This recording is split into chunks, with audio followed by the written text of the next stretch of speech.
My impression has been that the term Clockwork Orange refers to something born of technology that is badly trying to mimic something biological.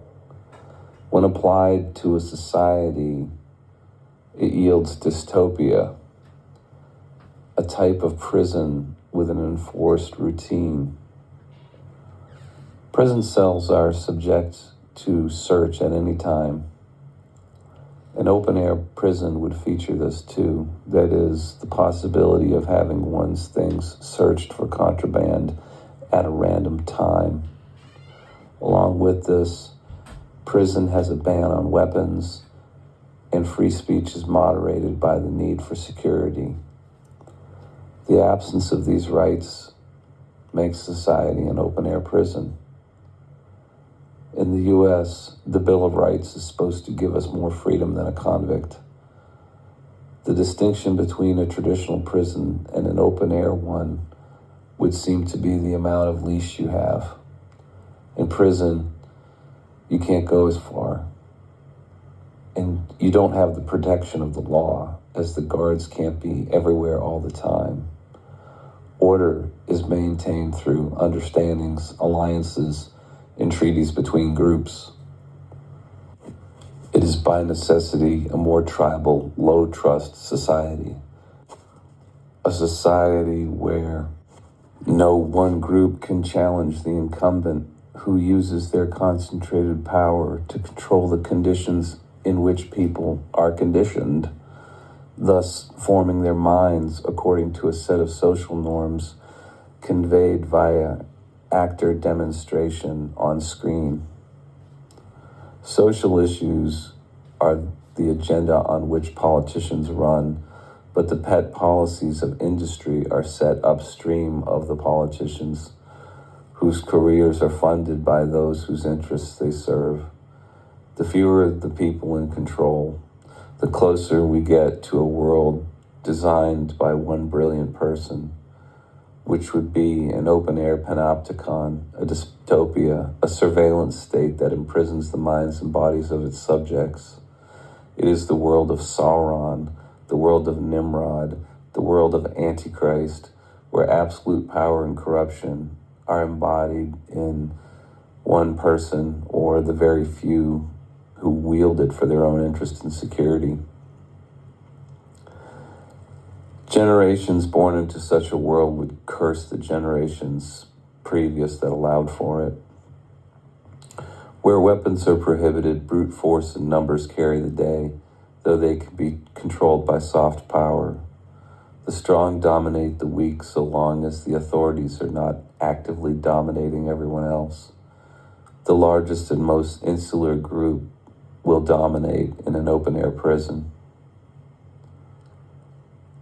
It's not this way where I live, but I understand there are places other than dictatorships where the government is restricting people's travel, or at least considering it or piloting it. There are places where publicly stating a controversial position or even a fact can get you jailed. Add to this digital currency and ID, and you have a complete surveillance state. These aforementioned rights, such as freedom of speech, the right to keep and bear arms, the right to be secure in one's possessions, and the other rights articulated in the Bill of Rights, are supposed to be defended by the people. And it's clear that there are those who would vote us into an open-air prison, perhaps unwittingly as useful idiots, or for an unwillingness or inability to extrapolate the consequences of policy. And then there are people who stand to profit from selling the tools to implement that open-air prison. And thus they use money to control others, the effectiveness of which is magnified by corruption, making us a nation not of laws, but of men, a nation where there are different tiers of justice and laws that will be unequally enforced on different groups. The profit motive sees human institutions as obstacles to be bought out of the way in a quest to assert one's will over others. Moneyed interests influence public policy makers, but we do at least live with the sense that we can hire and fire politicians through the ballot box. There are checks and balances that the founding fathers put in place to preserve that ability. If one party got so powerful as to overcome all the checks and balances and permanently disabled them, such that they could create a one-party state, it would put us at a crossroads. One-party rule does not seem to work so well in the long term. Humans can never be unified. It's cliche to say this, but they always seem to find a way to fractionalize or balkanize. Even if there's surface unity, there's a chain of command. And in a command economy, there's a temptation to hide problems up the chain so as not to be replaced. If nothing but bad information, as in inaccurate information, not bad news, comes up the chain because everybody's embellishing it along the way, it turns into a game of telephone where that message is intentionally distorted. It then becomes difficult for good decisions to be made based on facts, because true facts can't be had by leadership because it's hidden. If local leaders get in the habit of lying about things to protect themselves, they also create a curtain behind which they can steal a bit here and there. The system is perceived to be big enough that they think it can handle their graft and selling of favors. When there's widespread corruption, the public good is like a tree being eaten up by a bunch of little beetles. It just becomes a thing that obstructs people from following their dreams. It traps them in a routine. It does so in the name of safety. It is just like a homeowners association gone rogue.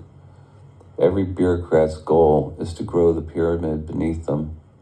Revenue streams are protected by their beneficiaries, who can make alliances with similarly aligned stakeholders.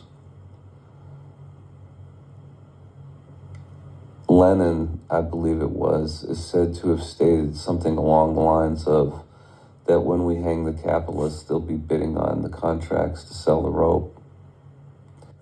It seems rather that techno-capitalist oligarchs are trying to sell us on our own captivity in a technologically controlled open-air prison that they manage through this technology, and that their goal is to cull us through fifth-generation warfare so that they may inherit the earth. When power is shared by just a few, they are tempted to impose control on all things to offset their increased risk of decapitation, being few in number.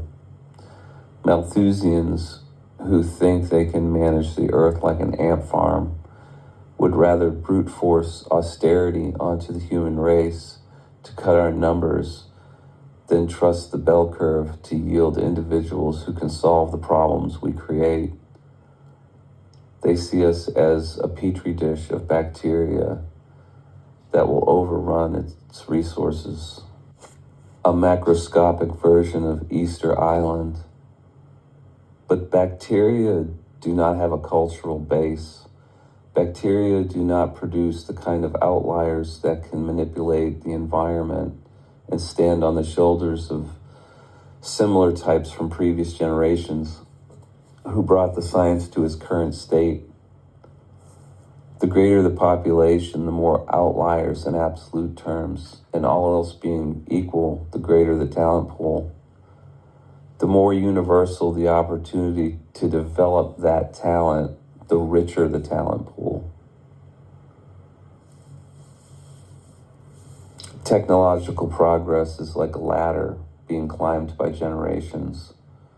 There are ways to increase productivity, efficiency, and access to resources. Those ways are not being discovered or pioneered by centrally planned economies that crush people's potential. The Malthusian would, in the interest of reducing weight in climbing the ladder, cut off our feet. Genetic regression to the mean implies that the fat upper tail of such a cull survivor's bell curve would thin back to normal over generations.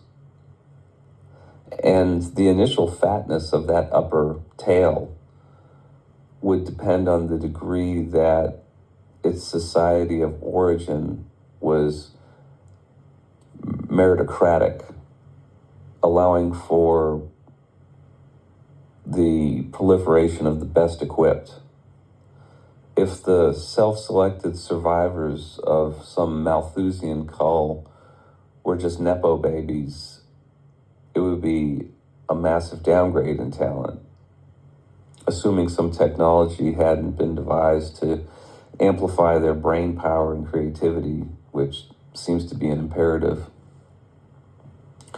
There are high levels of talent left either undeveloped or unappreciated in an oligarchy, as opportunities are hoarded by an elite that has regressed to the norm. YouTube has shown us that there are in fact people who, in the days before easy access to mass audiences, would probably have just remained noteworthy local performers, hometown heroes. People who are fantastic artists can now develop huge followings on their raw talent. They don't really have to get lucky and be discovered anymore if they are good enough at what they can do. There's really no gatekeeper. Technology has weakened the gatekeepers, who once totally controlled access to the minds of the public. They want to recapture that power through algorithms, but they don't want to expose themselves from behind the curtain in the process. How much overreach can be gotten away with in the name of censorship?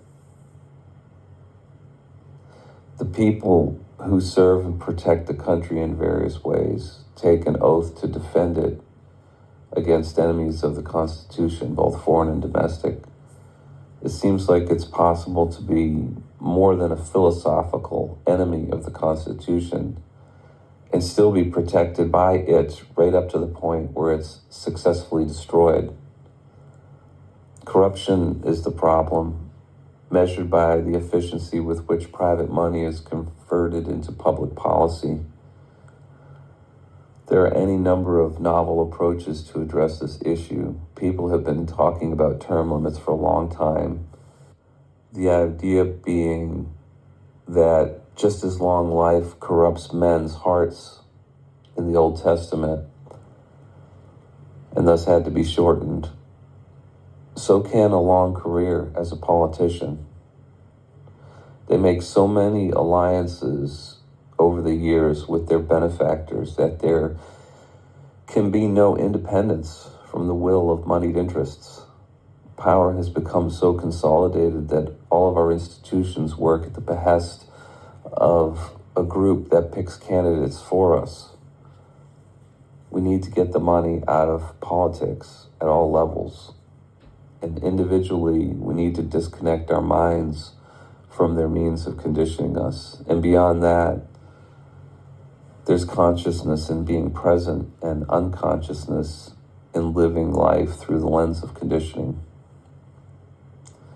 Concepts can be true, but the truth is not a concept. Unconsciousness is a disconnection from truth, and it brings suffering. While the vast majority of humanity is subject to suffering, there are different types of untruth that contribute to it, conscious and unconscious.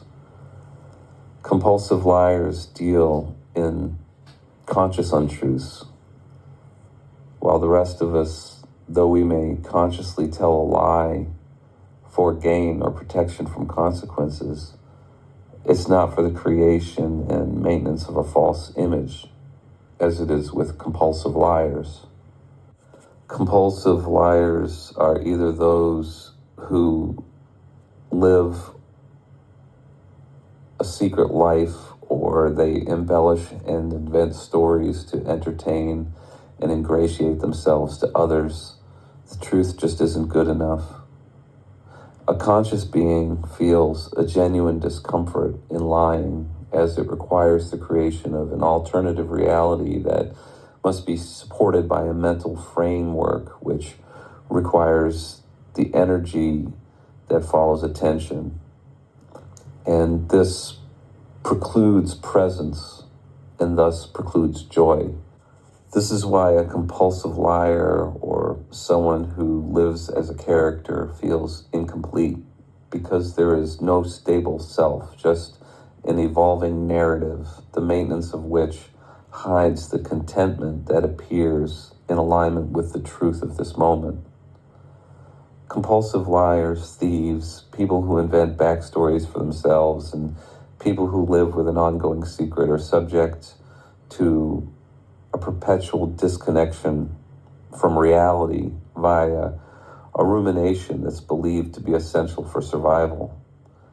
And to the extent that the parasite that's taken to be a self requires the energy that follows attention to exist, it is.